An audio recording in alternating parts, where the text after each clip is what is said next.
ఈ జాతి అయితే అంతరించిపోతుంది. మానవుల చేసే కృత్రిమైన పనుల ద్వారా పంటలకి ఎక్కువగా దిగుబడి రావాలని అవసరం లేని చోట కూడా అనవసరమైన ఎరువులు ఎక్కువగా వాడి సారవంతమైన నేల ఉన్న దాన్ని మొత్తం నాశనం చేసే దిశగా మన మానవ జీవితం సాగుతుంది. మరి ఇది నేను కూడా చాలా రోజుల తర్వాత ఈ రోజుకి నాకు కనబడ్డది ఒక 10 సంవత్సరాల తర్వాత. మరి ఈసారి వర్షాలు ఈ మధ్య కొంచెం 1 వీక్ నుంచి బాగా పడుతున్నాయి కాబట్టి ఈ పురుగులు అనేది వీటి జీవం ఉన్నట్టుగా నాకు అనిపించింది.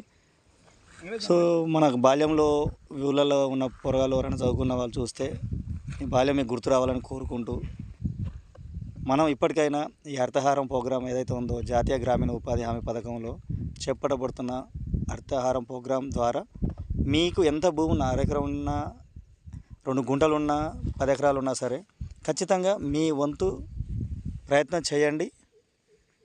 చెట్లు